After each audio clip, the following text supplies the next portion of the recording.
what if we could unleash the power completely of our W16 engine? What if we could reduce the weight to a minimum? And what would be the result in terms of weight to power ratio on one hand side, but at the end of the day, what could be the performance of the car? And exactly this was my briefing, what if? And the response of the team was incredible. A fantastic car, the Bugatti Bolide. So, ladies and gentlemen, now we want to show you the car, the Bugatti Bolide. And the man who is going to go on the discovery journey for us is Andy Wallace. Ciao, Andy.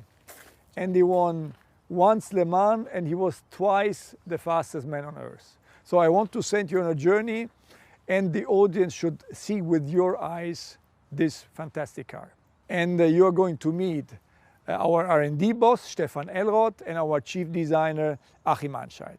And I'm curious about your feedback. So good luck and see you soon. Thank you.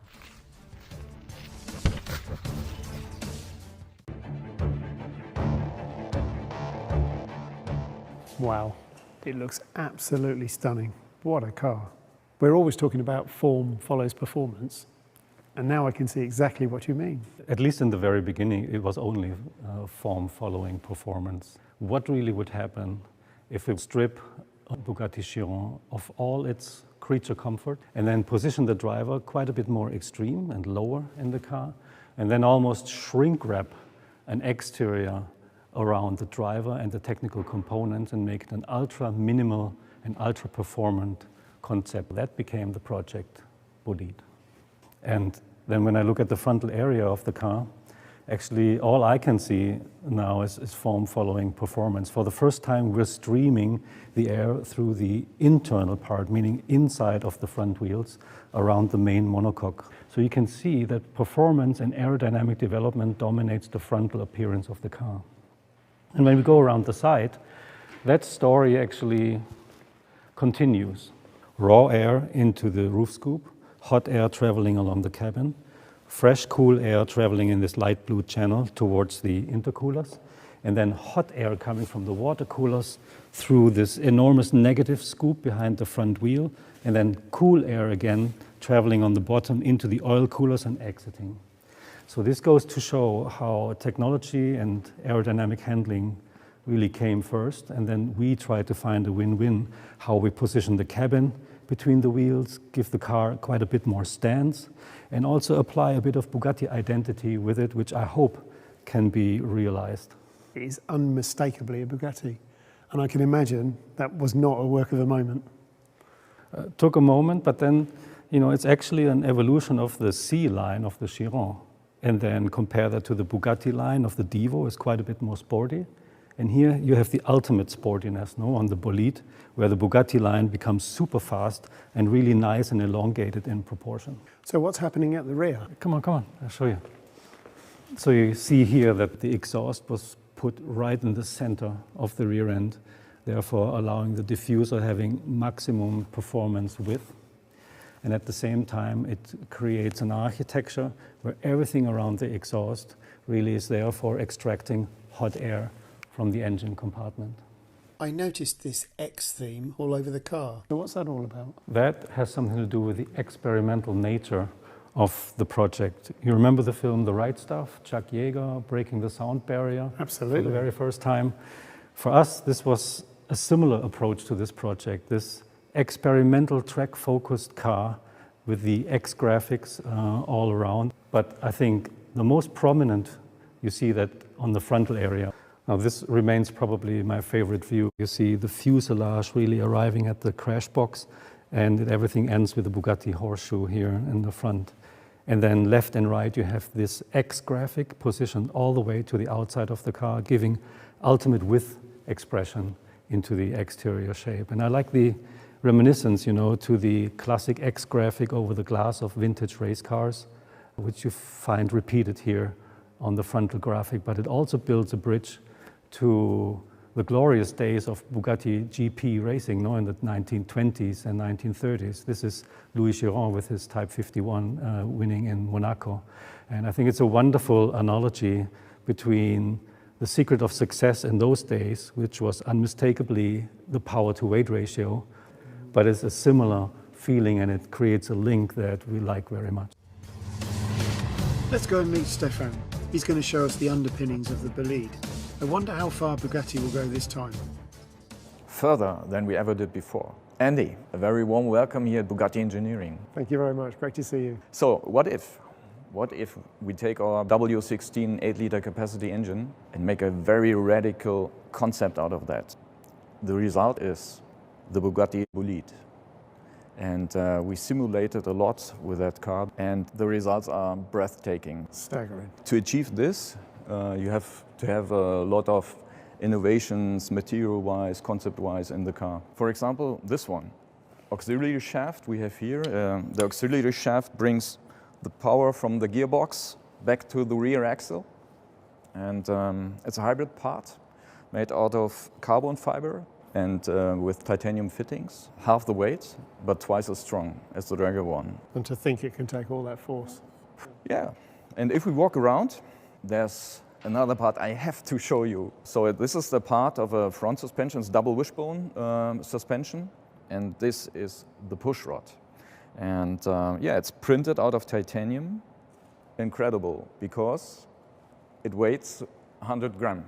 And the wall thickness varies between 0.5 and 1 millimeters. It has an inner structure, printed inner structure. And the braking force of that part is 3.7 tons.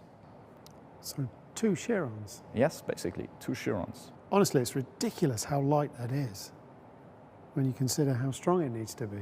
It's beautifully made too. Would you miss this one? Yes, of course. Ah, okay. As you know, of course, to get the air through the car, around the car, in the right way, it's very scientific to have the airflow there where you want to have the airflow. And basically, the car has an adjustable front splitter, adjustable rear wing, a 3-layer rear diffuser, and on the top we have air intake for the engine, and there we have inflatable bubbles on that air intake. On higher speed, if you inflate those bubbles, the air stays on the car without any kind of turbulences, so that you get a better airflow on the rear wing, and on the same way you have more downforce. And if we go on the side, the car is according to FIA free formula racing car rules. So the monocoque has an integrated rollover protection system. We have an integrated side impact protection with a coolant going through that. And we have Michelin slick tires, and the width of the tire is 340 millimeters in the front and 400. It's a massive tire, 400 in the back. It is. I think you have to have your own experience, Andy. Can I try it? Yes, jump in the car. Luckily, I brought my helmet with me. So now it's time to drive the Bolide, finally. So we've seen the underpinnings of the car and some of the exotic lightweight materials that we used in the manufacture. And now we still don't get to see the car because it's covered in this rather colourful camouflage. And with all those things that Stefan was talking about, where they saved weight using amazingly light materials, the result is a car that weighs 1,240 kilograms. Incredibly light for a 16-cylinder, 2-seater car. And if we come to the back, the heart of the car, we see, of course, the W16 engine.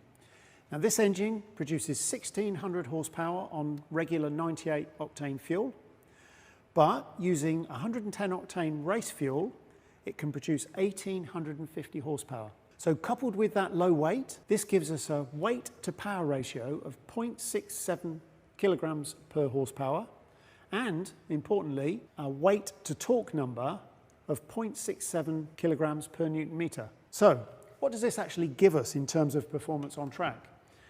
Well, the Bugatti engineers have done some simulations, and incredibly, this car could lap the Nordschleife in 5 minutes and 23 seconds. But then, importantly perhaps for me, I can relate to this very well, a lap of the Le Mans circuit in 3 minutes and 7 seconds. That's 7 seconds faster than any LMP car has ever lapped Le Mans.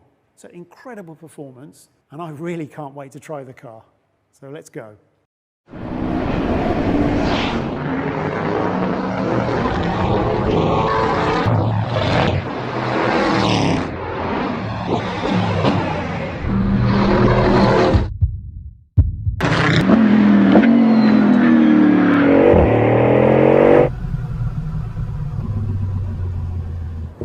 Wow, what an experience.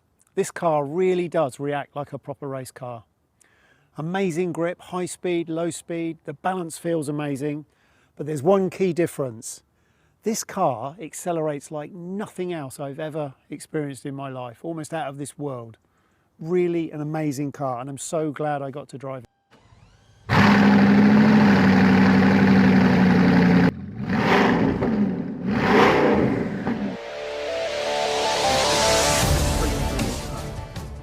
Hi Andy, and welcome back. So, can you tell me a bit about your experience with the car? Well, this project is as close as you can get to a real race car. I thoroughly enjoyed the opportunity. It's a great project. Well done, Bugatti. Thank you very much. We always value your feedback. It's very important to us. Ladies and gentlemen, in my eyes, Bugatti always was and still is striving for perfection. So at the end of the day, it comes down to the fact that we have to exceed the dream of our customers and our fans. The Bugatti Bolide is benchmark for what is technologically possible today. And thanks to the dedication of the Bugatti team, this result could be achieved. And also the dedication to their jobs in general is enabling us so far to achieve another record year in the year 2020, and this despite COVID-19. And I have to say that this car is really a dream. The Bugatti Bolide. Vive la marque!